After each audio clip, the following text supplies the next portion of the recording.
Good morning, everybody. I want to welcome you all to here today. And there's a lot of people to thank, and I'll be thanking people throughout the presentation today. But before I begin, I want you to realize, as we've mentioned many times, this is a Quad City-wide and definitely a community initiative. I had the honor of being involved to help bring some of it initially together, but it's now much bigger than anything any one of us could do. To that end, and I'll be introducing other people throughout and recognizing individuals, but I want to thank Tony Kenobi, who's chairman of the Board of Supervisors, Marty O'Boyle, the mayor of Eldridge, and Mike Tones, my good friend, mayor of Rock Island. It just shows the fact that we're all together here as well, and the council's unified as well. I want to thank Alderman Mattson, Mike Mattson, who's Mayor Pro Tem, is also here today. But there's a lot of people we'll be thanking because, and I want to give, before we begin, Don Doucette a moment to welcome us officially. Oh, thank you, Mayor. Just real quickly, I'm Don Doucette, I'm the Chancellor here at Eastern Iowa Community Colleges. I simply want to welcome you to the community room of the Communities College and say that we're glad that you're here.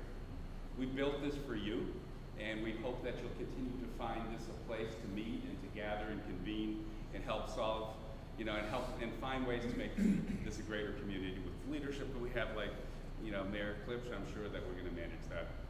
Okay. So thank you, Don. Thank you, and thank you for your hospitality in welcoming us here. In addition, Mayors Gallagher, Freeman, and Acree all have voiced their support. We just had conflicts today and couldn't be here with us today. But I think that's extremely important to understand that this is a much larger initiative than any one city. And as when we talk about this, when somebody comes up to any one of us and says, what are you going to do? It comes down to, it's more, what are we going to do? And that's what we're going to talk about. So a little bit about the background. In the summer of 2018, in response to an increase in car thefts and actually a shooting where a young man died, we pulled together a variety of entities that came together. Scott County, the Juvenile Court Services, partnered with the Division of Criminal and Juvenile Justice Planning to bring technical assistance to consultants to Scott County to help us address the issue. So what we're going to be talking about today is not only that, some feedback from the community, but realize this isn't just us getting together and having a discussion. We brought in people from the outside as well. There we go. Thank you. I got my push the button note there. It was good. At the same time, I was able to get a group of people together. We had a large group of individuals, about 650, that we met. Many of you were there for one or more of those sessions. In addition to the group that we met at the River Center, about 200 and so of those, we went out in the community, meeting with people at churches, at schools, in their homes, literally all over the community, and in detention centers, and in programs that were being run throughout the community, talking to kids, talking to families, and finding out their feedback of some of the challenges that the young people are facing as well.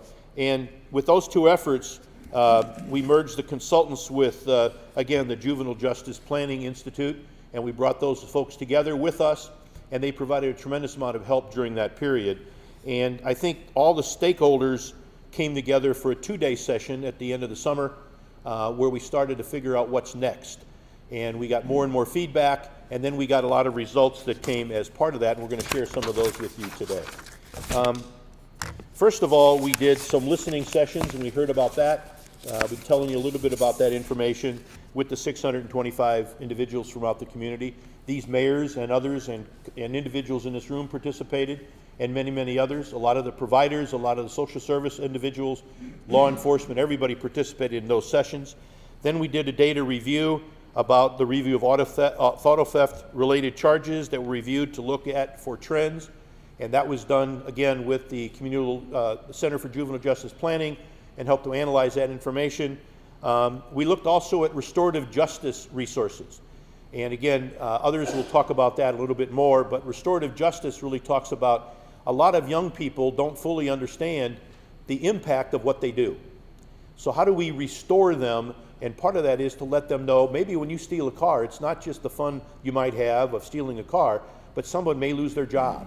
Someone may not be able to get someone to the hospital. Someone may be able to have an issue where they can't make a payment because they weren't at their job, and get an understanding of how does that restorative justice looks like, and we'll be talking more about that as well.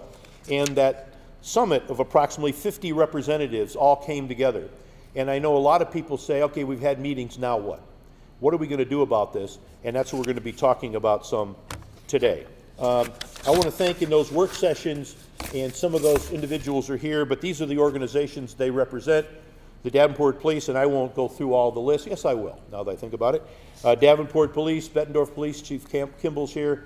With that, of course, our Chief Sikorsky's here. Eldridge Police was involved, Scott County Sheriff, Davenport Schools. Our good friend TJ is here. Churches United, judicial representatives, Judge Greaves and Judge Traum are both here today, and Kathy Gaylord from the administrator for the 7th Judicial District.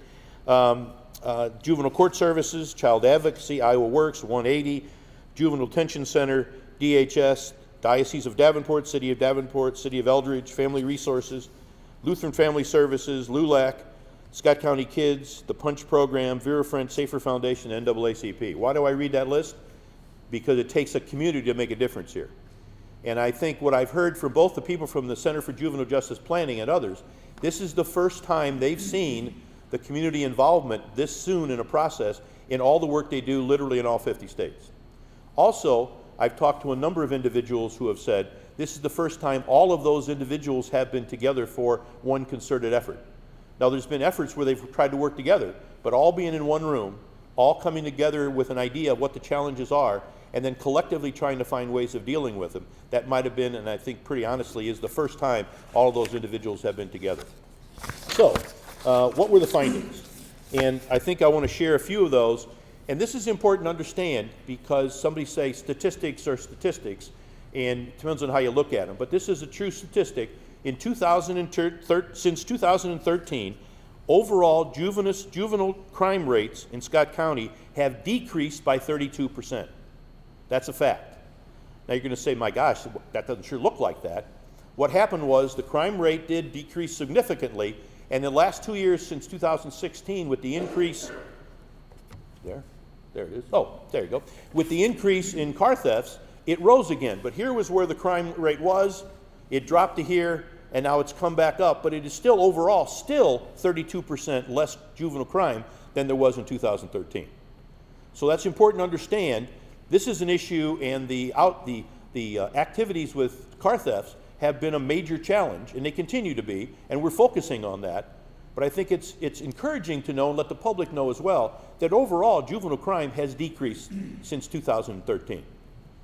If you're out there with your car being stolen, you're not too excited about that statistic. We understand that. But however, that's true. So there's a lot of work being done behind the scenes that have been done and is continue to being done that are still important to do. Again, I think the crime rate, as you can see, for stolen cars has increased 212%. So we know we're acknowledging the fact that the car theft have been a significant issue as part of this. A larger proportion of the auto theft allegations are against repeat offenders. Now, this is all statistics that the Center for Juvenile Justice Planning, part of the Department of Justice, have come up with. These are not just our local statistics. This is them analyzing all the information. So we think about that. We have some individuals, when we think about those, is one kid doing 4 or 5 opportunities where they steal a car.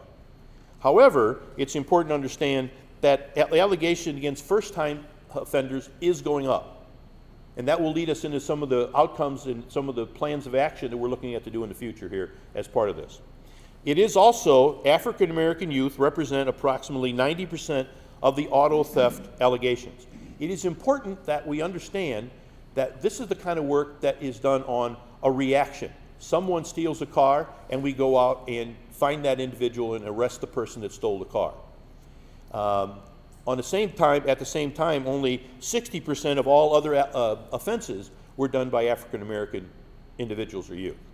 So it's not a trend we're just going on and arresting more individuals of color. It's a matter of, sadly, or whatever is the issue, is that a significant number of the cars are being stolen by African American youth. It's just a fact. In many cases, youth lack the pro-social alternatives and positive role models, often not seeing a future for themselves.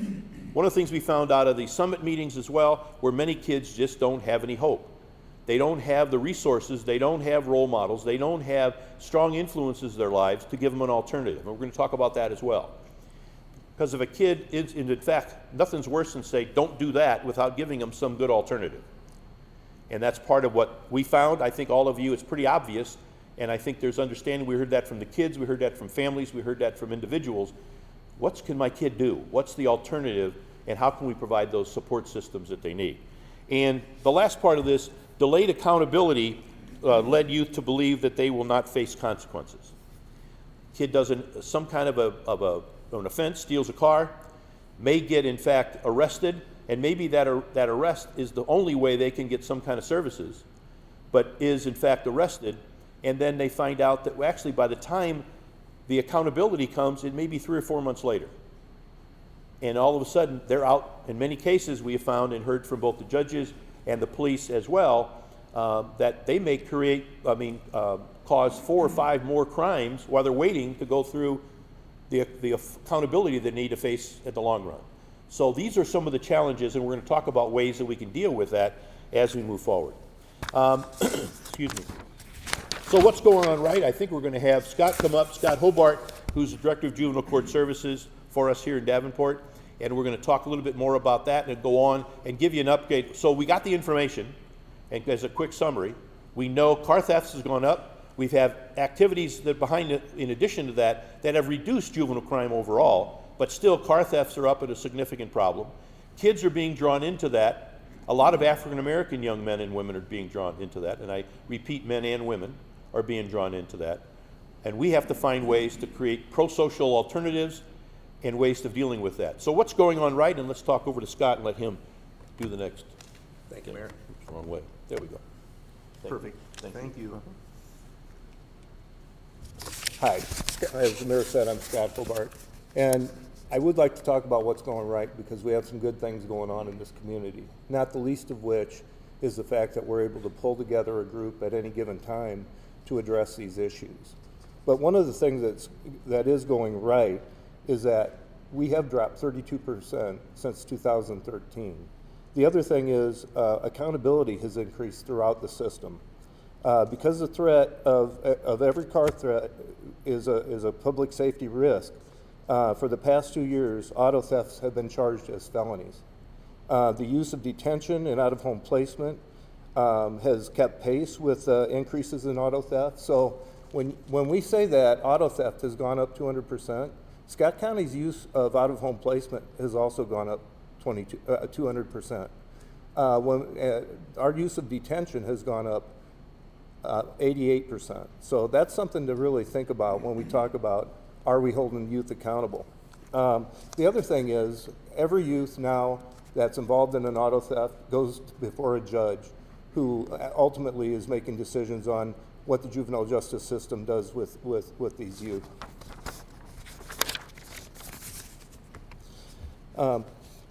One of the things that's really that we're drawing on is the group about 2 years ago, going on 3 years ago now, we sent a group out to Georgetown, and it was a group of all the stakeholders in the area. We had people from the school, people from civil rights, we had people from juvenile court, people from the Department of Human Services. And we formed a group that put together a diversion program for first-time offender, misdemeanor offenders. And it started out in Davenport. It's now spread to Scott County. It's become so popular. That group, which exists today, let's see. Got the clicker sign, Mayor?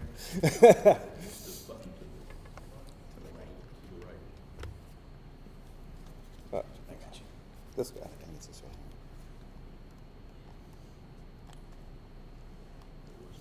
I broke the clicker. Sorry. That auto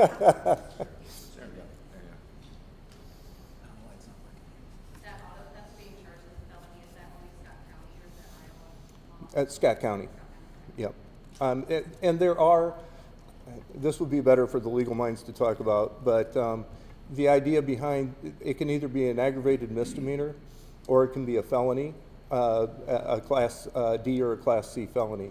So in this area, because of the public safety risk and because I think the way as a community we're looking at is these cars are being deprived from their owner, and Dion or one of the judges could probably speak to it better. but but all of them have been that I know of. So some of them do plead back down to the aggravated misdemeanor, but everyone's charged. So we're taking this very, very seriously.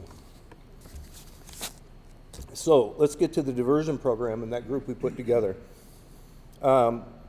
Since 2016, this group has served 418 youth and their families, which is very impressive. It's a program for first-time simple misdemeanor offenses. Family attendance is mandatory.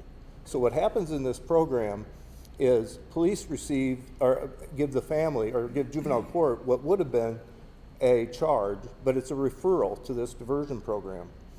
That referral is gone over with the family and the youth, and so they're fully accountable, probably more accountable than youth who are dealt with in a more realistic or way we used to deal with it.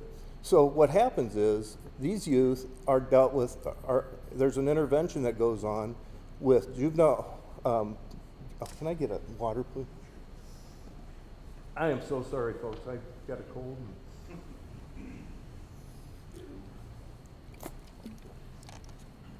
So what happens is there's an intervention that these youth go through, and this is volunteer juvenile court officers, volunteer police officers, and they really, I mean, some of the comments that I hear of the families and the kids coming out. There's also youth, young adults who've gone through our system, who basically have managed through the juvenile justice system and have become successful in their life. They come and share their thoughts on how to get through the system and everything else.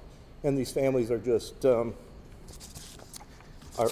very well with it. So one thing I'd point out for its success, recidivism in Scott County in fiscal year 18 was only 7%, and that's compared to 33%. Average charge comes in Iowa, and it's a 33% recidivism rate. This is 7% in fiscal year 18. The cumulative rate for recidivism is only 16%, which is unheard of. So we have charges that are 3 years old, and these kids haven't come back into the system. And I think a lot of that's due to bringing the family and really engaging the family. And that's something I think we need to think about going forward with the car theft issue.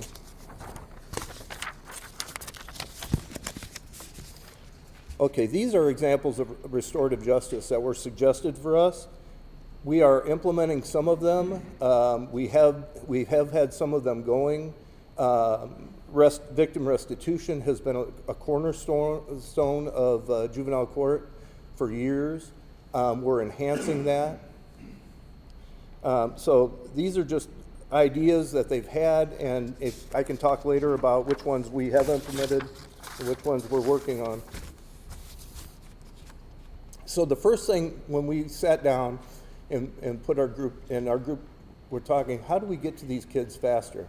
How do we make how do we get to better accountability for this crime? And the first thing we did, we hit on was information sharing. Because of cooperation with the county attorney's office, because of cooperation with the Davenport police, we're now able to access police reports almost immediately when they're finished. So that's been a big thing. Priority policies.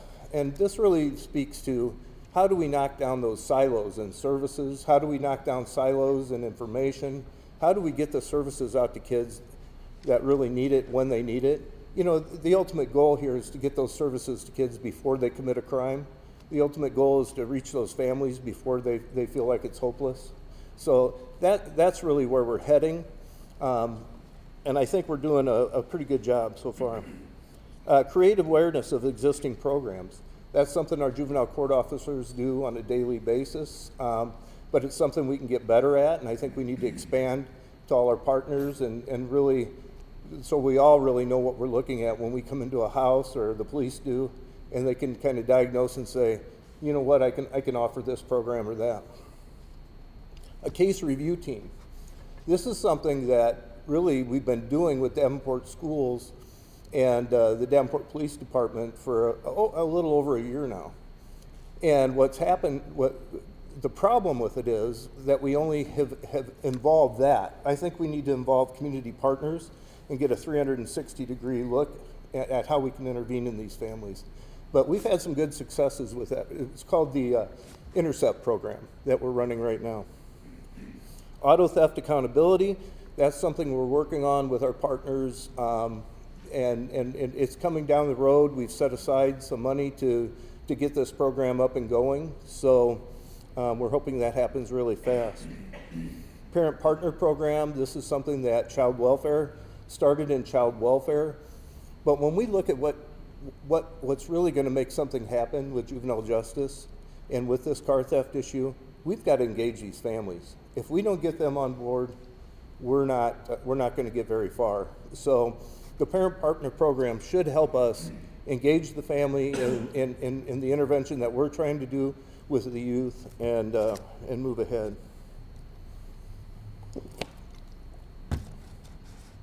Restorative justice practices. The mayor touched on it, but this is also a cornerstone of what we're doing. We're, as you saw, we're getting very good at accountability. The police have become very good at picking up these youth when they do commit this. We're getting very good at holding these youth accountable. We're using group care at a higher rate than we have since I can remember. I've been in the business for 30 years. Detention has never been overflowing like it has the last 2 years. So we're holding these youth accountable, but if we don't get in there and offer these youth, like the mayor said, and offer these youth something that they can walk away with and that they can feel like it's their ticket back into society, then we're not doing our jobs, and we're going to be having this meeting again in 10 years and 20 years. A cycle of punitive accountability without any intervention is just a cycle of incarceration, release, reoffense, incarceration, release, reoffense. We've got to intervene.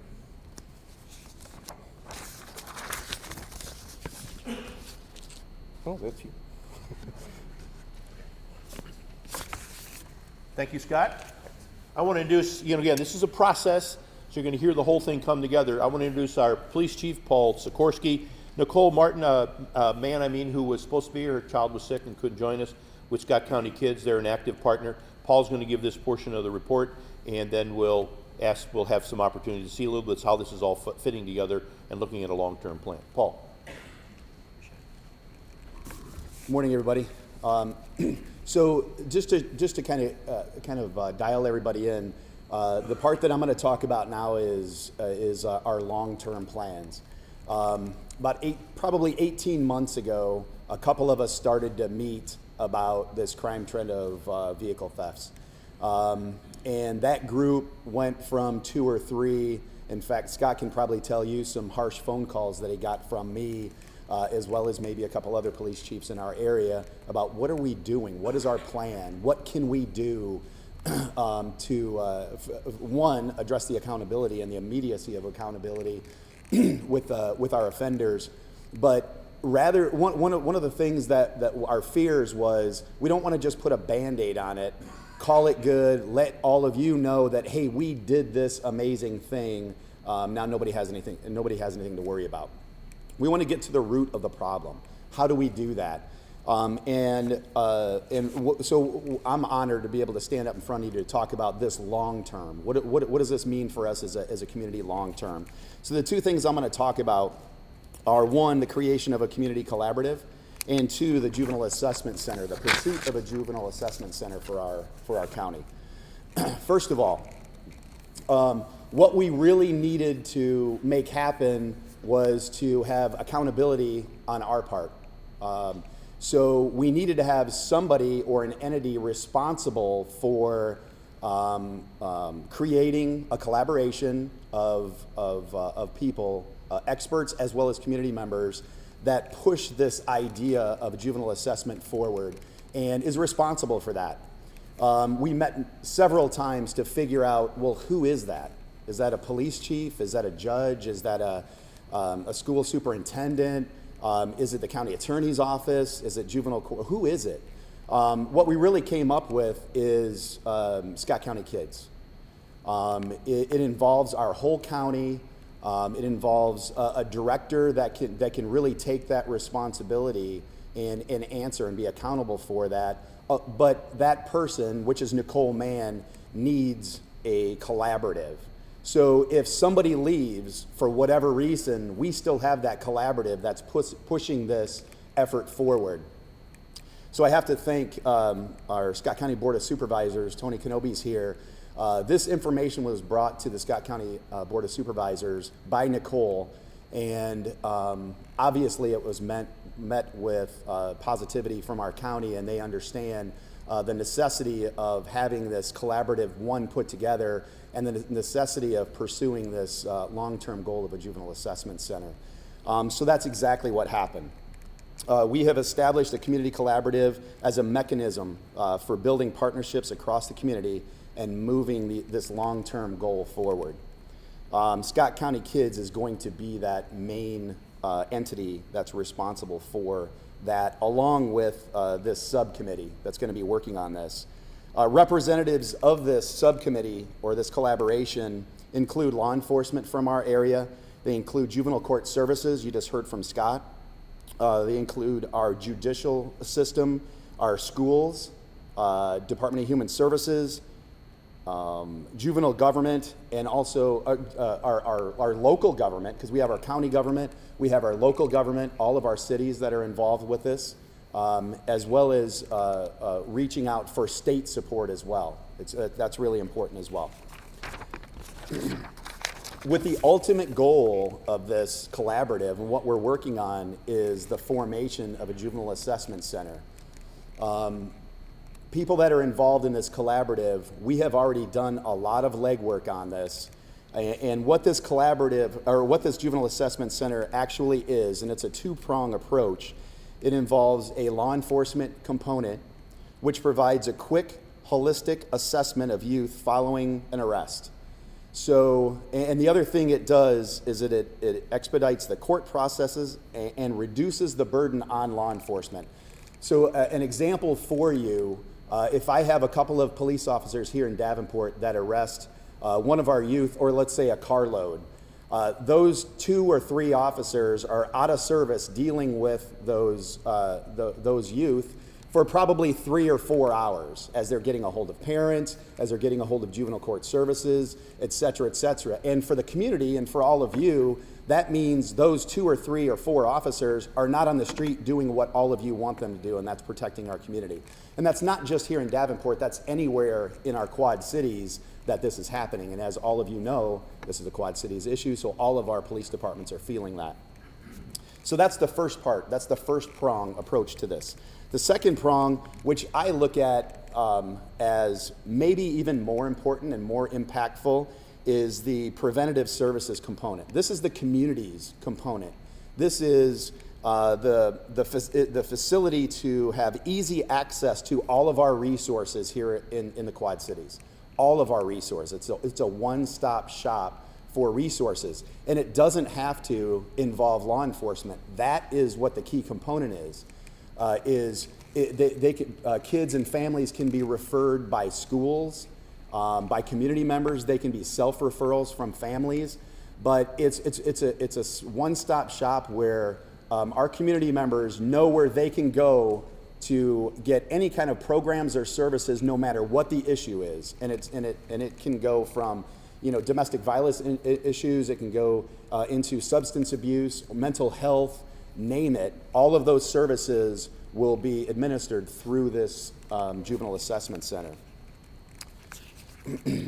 So by increasing access and services as a prevention and early intervention strategy, symptoms of trauma and mental health, mental illness are treated in a preventative fashion before law enforcement gets involved, before crimes are involved. And that's really the ultimate goal. And as you can see, that's a long-term goal. That's early intervention, getting to kids and families early on when our teachers in our schools are noticing some things happening behaviorally with our kids. What do we do with them? Where do they go? What kind of services? One-stop shop, Juvenile Assessment Center. So just in closing, long-term, that's where we're going. Hopefully you can tell I'm excited about that because I think long-term we need to get to the root of the problem and not just put a Band-Aid on it. We've already tried. Let's see how many we can arrest and take care of the issue that way.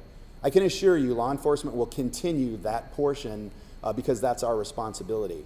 But I can also assure you that our responsibility is working with this collaborative to figure out ways to intervene early, and it's going to be an awesome option for our officers to be able to refer kids who may be committing some non-violent crimes, low-level crimes, or even families, referring them to this juvenile assessment center for programs without getting them involved in the judicial system.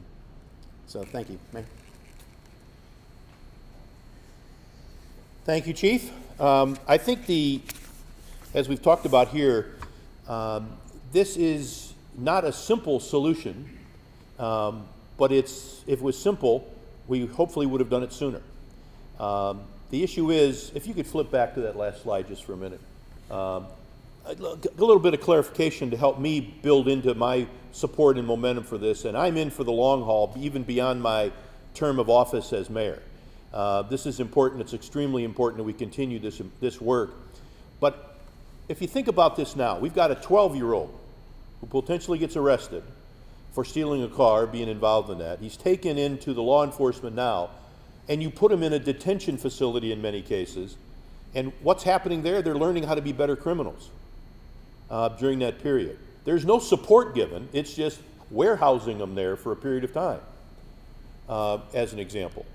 And as I've had the discussions with both Judge Grieve and Judge Traum, that's frustrating.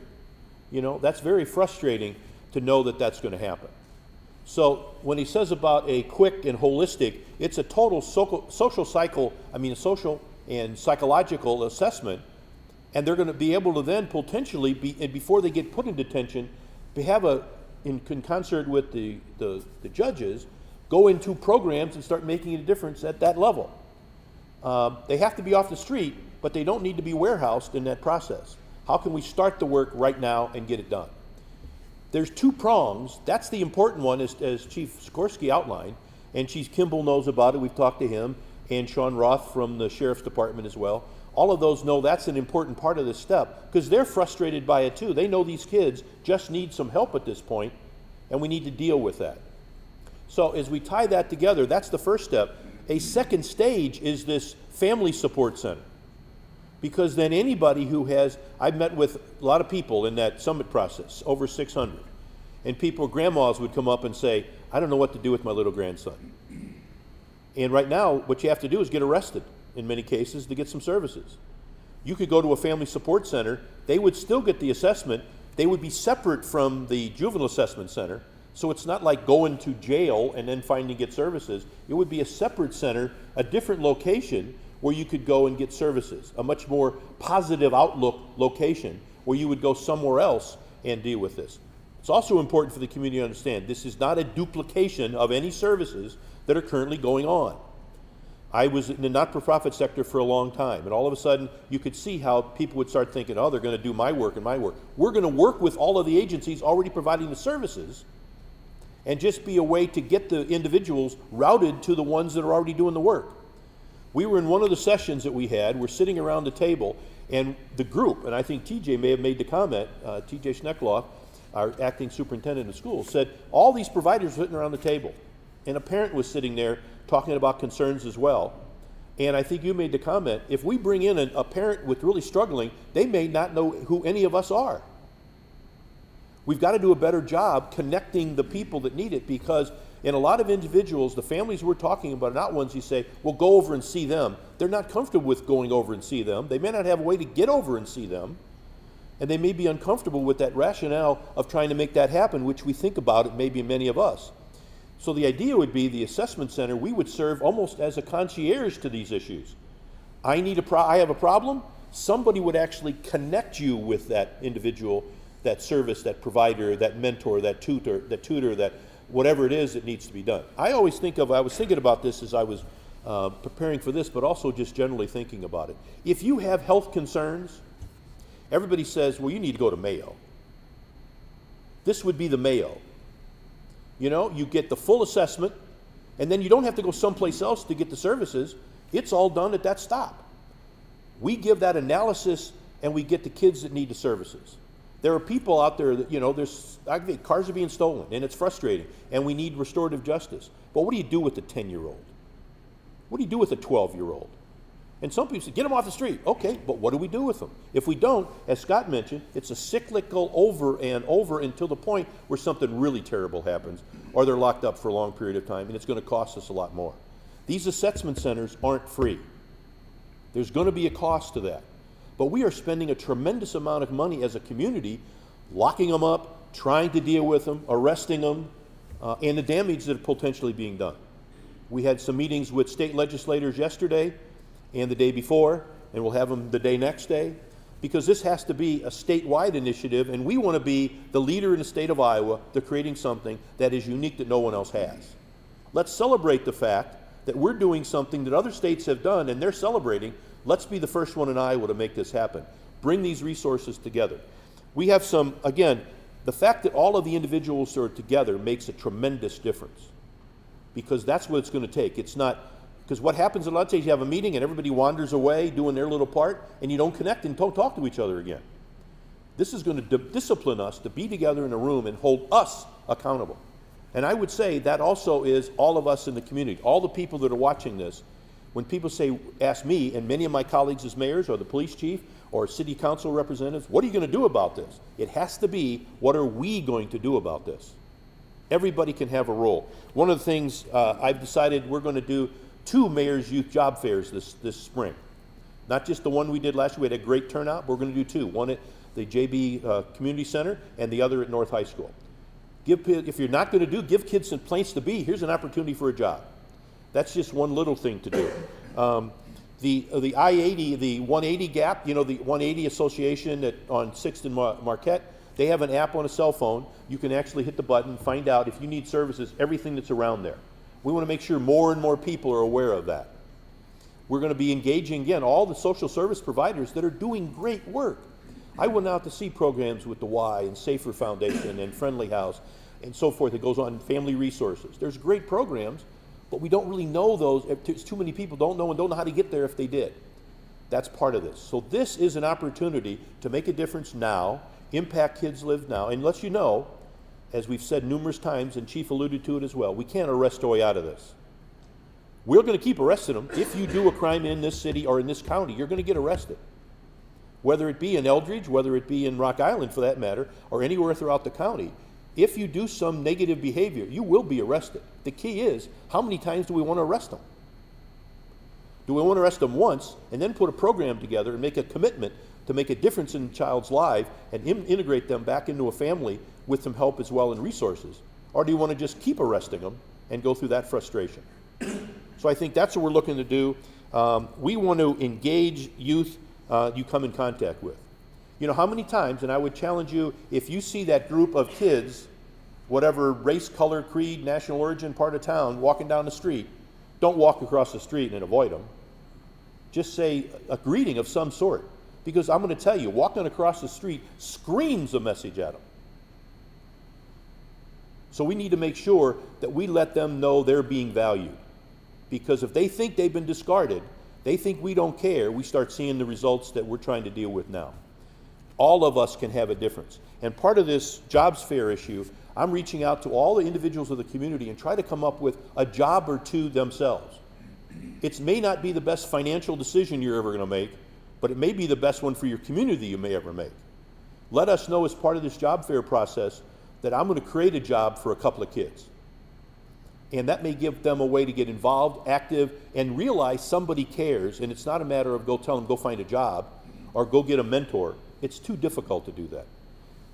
So the Family Support Center, preceded by the Juvenile Assessment Center, are where we're heading, and let you know, as Scott mentioned, there's a lot of initiatives going on. As we talk about this, and I could go on, I'm getting wound up on this, but anyway, I won't. But as I've said before, we talk about everybody wants to point a finger at somebody. I've been in the room with all of them and seeing tears in the judge's eyes when we talk about issues, and a police chief and a social service worker. These are people that care about the kids in their community, are working like crazy to do it. We've got to find a way to marshal those resources together in one concerted effort to make a difference, and we think this is going to do it. It starts today, and more importantly, it continues today with all the work that's being done. These new initiatives, and now we need to make sure we as a community, and when Chief Sikorsky was mentioning everybody's involved in this group, the private sector will need to be involved. Because the reality of this is, it is our community. In some of the cities I've seen, the private sector's put as much money into this as anybody else. Because if we want to make our community a destination of choice, we've got to make sure we care about our kids and families. So we're going to let everybody have a chance to participate, everybody have a chance to be involved. And I think it's important that we all make a commitment to finish this work, but continue the great work that's going on. So, thank you. Any questions anybody has, we'll be happy to answer any questions. Mayor, this plan talks about long-term solutions. Right. What we're going to do after the suspect, the juveniles, get arrested. What are we doing now, right now, to stop these crimes from occurring and from them getting arrested? Well, I think we talked about there's a number of initiatives going on now that are happening there. But if in fact, I think Scott was saying that to really make a difference, it needs about 200 hours of, what's the term of that? Cognitive behavioral work. Yeah, really cognitive behavioral work where you just can't just arrest a kid and say, hey, stop that. You've got to get in there and deal with the cognitive work that you need to do to make a difference. That's being done, but again, the resources are overtaxed. So right now, what we're doing is arresting them. We're putting in a long-term plan, which is going to take some time to do it, to make sure we have time for kids to have literally, whether it be mentors or tutors or jobs or whatever. So we're going to continue the work we're doing and realizing, and again, it still comes down to in some cases, and I know some people don't like to hear it, but we still got to make sure we lock our cars and those kind, because a lot of cars are still being stolen by unlocked cars or open garages. We can still do that to help minimize it, but ultimately we understand that if a kid does a crime, we're going to, in fact, arrest them, but more importantly, we're now even more so committed to make a difference, to change the child, give them an alternative so they don't go back and do it again. And we've had some pretty good recidivism rates, meaning recidivism, meaning they don't offend again and again and again. The idea is we need to make sure we build this in, and restorative justice may be one way, and that's a new initiative we're doing. Let the kid who steals the car understand the fact that you may have created somebody to lose their job, created a situation where somebody's lost their job because they can't get to work. So those are the ongoing initiatives, and we're going to continue with those. Anybody else with a question? Chief, yeah, please, you had something to add? Chris, thanks for asking that question, because I think that's a question that the community has. What are we doing right now? So if you go, do they have the presentation stuff yet? They'll be over here on the table. We have the whole presentation. So if you go to the presentation, some things that we want the community to know. If you go to the section here that says action items immediate, there's a list of all those things, and those are areas that when we met as a group, we noticed that we need to shore up these areas. So if you look in those, information sharing, the priority of policy, creating awareness, existing programs, case review team, all those things are either new or those things that we really needed to pay attention to and shore up and build up. That last, there's one on here as well for accountability and the immediacy of accountability. That's something that I personally have talked to Scott about, is we need to have the accountability happen like right now, not 3 or 4 months later. That's a deep conversation that all of us have had. So that's a task that Scott and his group are tackling right now, and they've got some things in place to deal with that. Some of the things are new, and they're new concepts that we as a group will probably have to talk about further, just to let our community know how it's actually working. Or maybe it doesn't work, but we'll certainly keep in contact about those things as well. Can you address the tacticness and the resources that your department deals with and having to respond to these crimes on a multiple times a day basis? Yeah, sure. And I talked a little bit about it earlier. And I know Major Roth, we've had a lot of training on different techniques and things to do, investigative techniques as well, and also time with our prosecutors as well. We spent a lot of time with our prosecutors in juvenile court discussing who is it that's committing a lot of these offenses right now, and how do we get to them? How do we focus on them to take them off the street as well? So it is taxing on law enforcement, absolutely. Yeah, and to follow up again, I think, Chris, that was a good question. Because that is being spent. But our officers, our men and women that are sworn officers, are mothers, fathers, grandfathers, citizens as well, and it bothers them. I've seen them as emotional in many cases because they want to make a difference also. I want to again thank a lot of people. Nicole Mann, who couldn't be here today. I want to go through a couple of these. Scott Hobart with Juvenile Court Services, Dave Tristan also with Juvenile Court Services, Jeremy Kaiser, Juvenile Detention Center, and just those guys as we talked to a lot lately. This gets them in the heart, you can tell. This isn't a job, this is an avocation, and it's a mission as much as anything else. Same thing with Judge Trom and Judge Grieve and Kathy. You know, they're dealing with this on an ongoing basis, both two of our judges. TJ with the Davenport schools, he's been in this for his whole career. He continues to be in this, and the interim superintendent role with all the things going on, he's here. And I think that's a gigantic statement about him personally, but about what the district's concern is. We realize we're intertwined and we need to all work together. Sarah, obviously, where's Sarah? Sarah's over here. She's been a phenomenal hero pulling this all together and keeping us all on task. Again, Chief Skorsky and Chief Kimball, you guys do it every day, and we thank you for that. Sean Roth, Major Roth, also, thank you for you and the county and the Sheriff's Department. Lori Frick, who couldn't be here, and Dion, thank you from the Scott County Attorney's Office. Mike Walton's been here on a regular basis. He was with us yesterday. All hands are on deck. There's nobody saying, yeah, that's good. Take care of that for us. This is the first time I think many have said, everybody's there, kind of like the old in the huddle, all hands together and let out a cheer and go out and try to win the game. That's, I think, where we are here. And I'm excited about that, and I think we're all ready to move forward. Any other questions somebody has? Can you help us understand kind of the challenges and how common it is for, I guess, when you talk about the importance of engaging the family when these offenders commit a crime, what happens when the family doesn't dish out those consequences? How does that challenge then fall onto?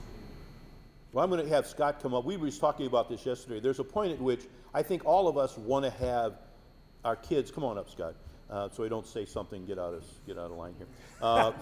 Not that I would ever do that. But we all want to keep our kids with our families. But it's important, we need to make sure from a human services and a taking care of our children standpoint that things can be done there. So the first step is we want to make sure we support the family and help them make a difference. So I'm going to let Scott kind of answer that question. Absolutely.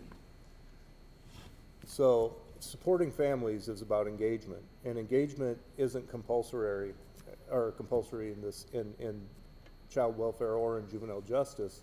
They don't have to be. They can be minimally supportive of these kids. It's an art and it's a science to really engage a family and to get them to come along. I've been in this business 31 years. One of my first jobs was a family therapist in a day treatment program.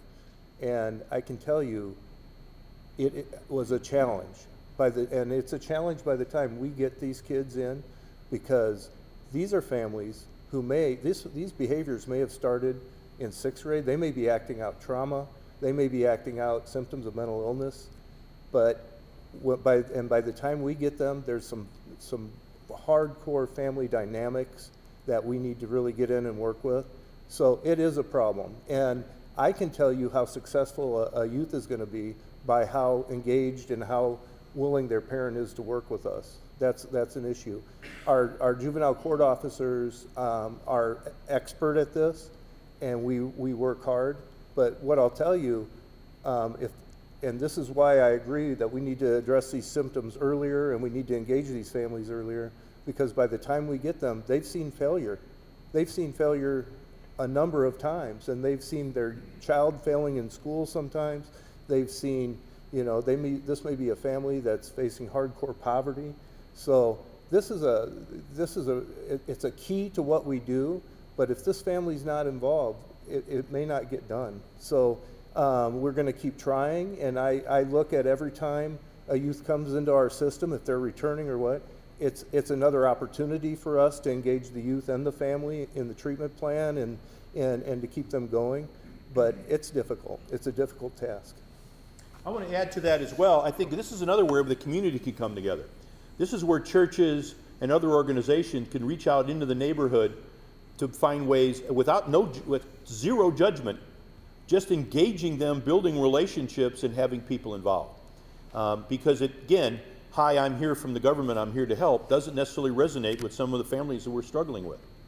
So it may be, I'm the pastor at this church, and a couple of the neighbors come and invite you in for a potluck. You know, maybe the step in the right direction as well. So those kind of initiatives I think can be done. Anybody else? Mayor, Yeah. this has kind of been your baby since the beginning. You're not staying in office. How are you going to still be involved after you're out of office? You say this is a long-term plan. How do we guarantee the next mayor supports what you're doing, and how does the community know that this plan that you have kind of helped brainchild continues long-term? Well, I think it's important to understand, I really work hard on not using I at all. And I think that's important. This is not about anything about me. It was something, I was sitting with a group of the chief and others who said, it hit upon us, and I said, I have the opportunity right now to initiate this discussion, and it got a lot of other people together. The names I read off, as I look at some of them here, that's where the strength lies in this, well beyond whatever I can do. Now, whatever my role is, it's going to be a role somehow. I don't know what it's going to be, whether I'm just mentoring a kid or whether it's being actively involved somehow in the Juvenile Assessment Center, I don't know. I'm not going to just leave at the end of next year. I'm going to be actively involved. But the issue is we've created an institutional movement as opposed to an individual movement. So, and I will talk about that a lot over the next year, try to get as much as this moving forward. And as I mentioned in my comments about getting to spend more time with my grandkids, but also at the same time, a good transition, is to make sure we have a system in place that transcends any individual city or any individual. So, yes. Can I ask, I want to put TJ on the spot here, the role of the schools and how the school is going to play in this, because that's where these kids spend a lot of their time, and what are they going to be doing to make sure that this plan is being implemented?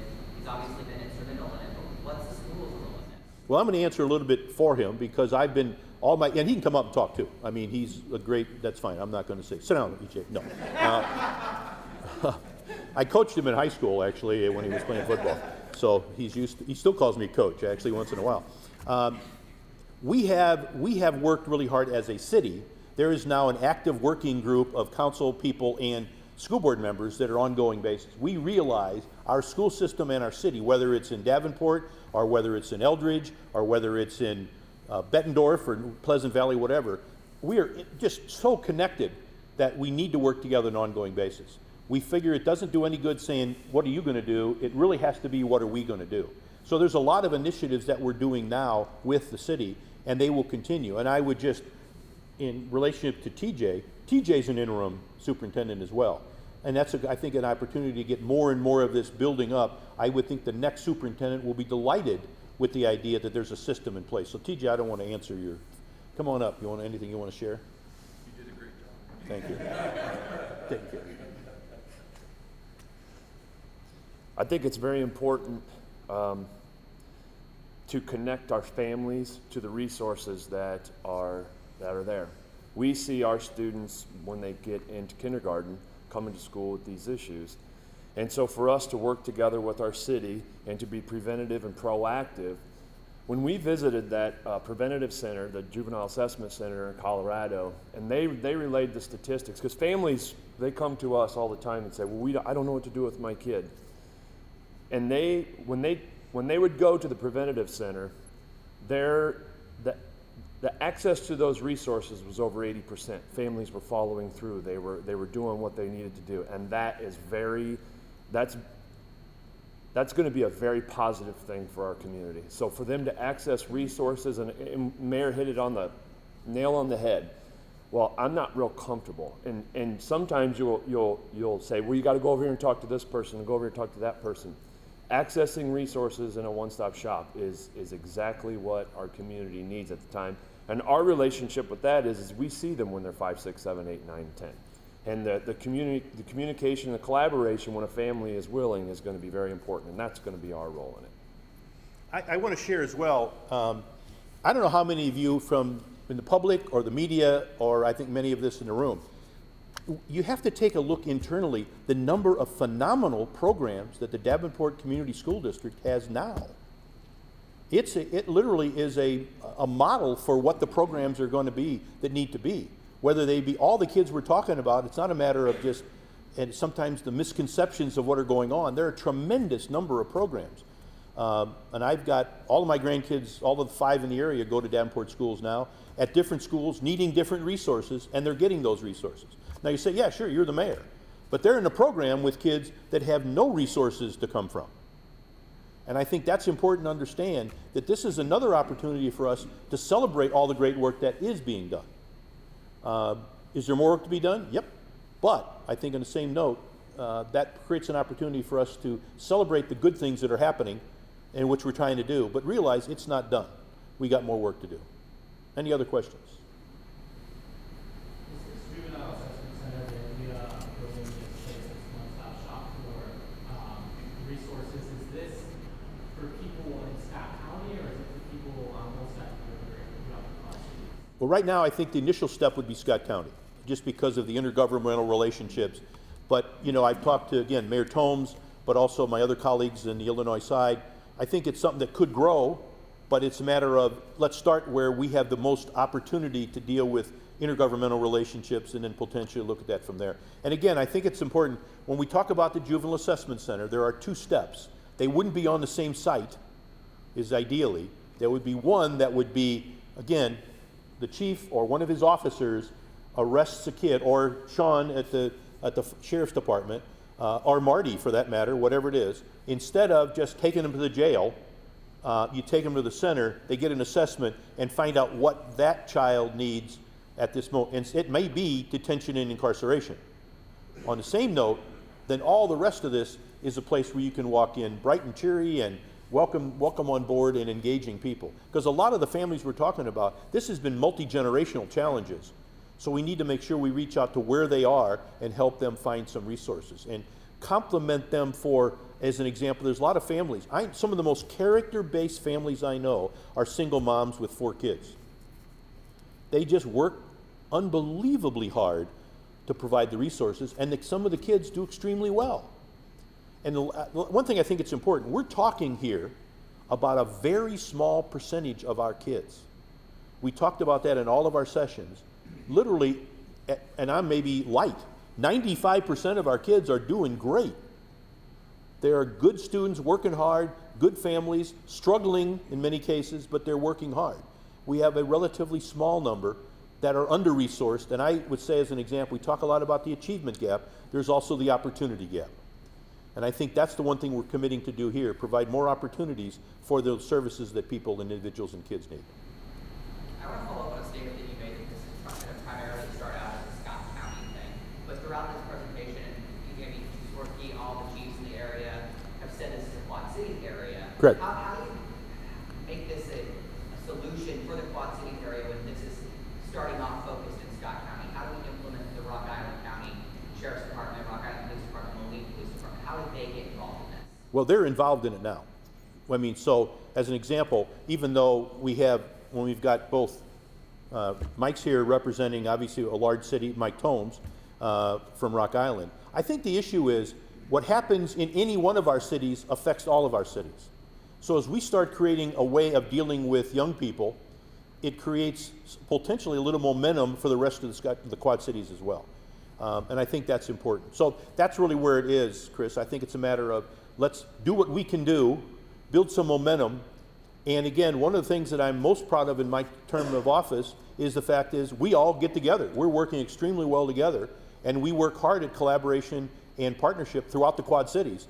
This will be an opening opportunity to be able to do that more. We're doing that with cultural amenities. We're doing that with a whole variety of initiatives now, and this is another one of those that I think will lead to that as well. Anybody else? Bill. How much does the juvenile assessment center cost and who pays for it and what does it cover? Way to throw that blanket on the parade, pal. Well, seriously, we're actually getting one that's modified here. I don't know if we have the Colorado. Colorado is a 4-county facility, first of all.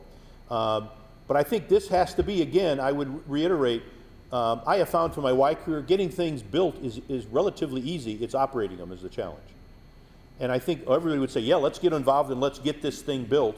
But then it's that year in, year out operations. We will need, as we've been sharing it, we're going to need help from the state, the county, the public sector, locally, and the private sector all coming together. So I would, the number I heard is somewhere, well, Paul, he was actually at the trip, so thank you with the numbers, Paul. Yeah.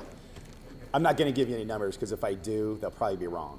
But what I will tell you is we've investigated that part as well. So we have a modeled policy from Colorado as well as from some other jurisdictions and how they fund it as well. And like the mayor said, most of them, it's a combined state government, local government, and private funding.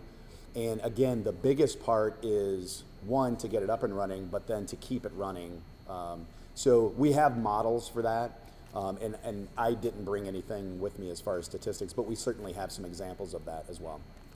And we'll have no problem sharing this. This is not like, slip on a quick X number. It's a matter of, we want to make sure we have the numbers right.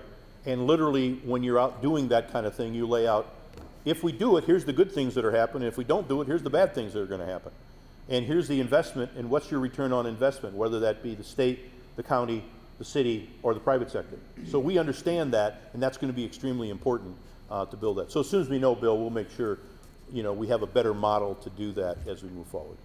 And again, this would be potentially a place where some of the other social service agencies would have offices, but it wouldn't be duplicating their services.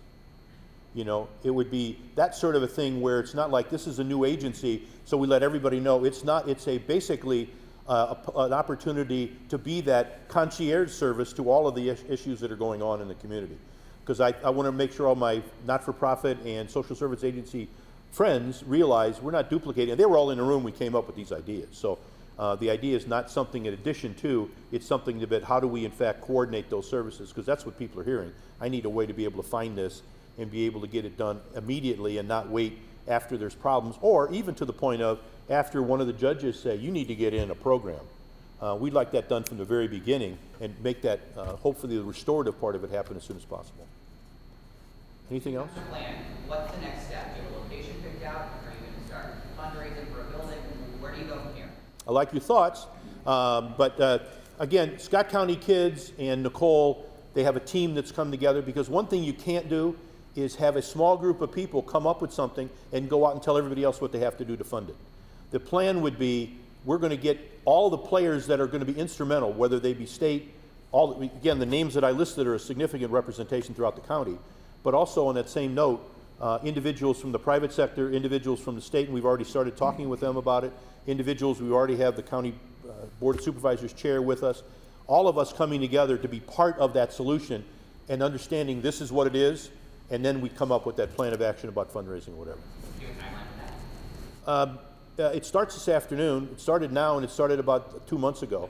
So it's an ongoing evolutionary process. So the actual result will keep you informed, because I know people want to know. And again, we realize people are going to say, is this going to fix it tomorrow? All the things we listed will fix it for one. It's that old starfish story, if you haven't heard it. The kid walking on the beach, throwing the starfish back in the ocean, and the guy comes by and says, what are you doing? I'm throwing starfish. I'm going to save the starfish. He says, what's it going to do? How are you going to step? There's thousands of them here. Well, save that one. And I think that's the same issue with this. We're going to save one at a time and hopefully be able through this process to save a lot. Anything else? Thank you for being here.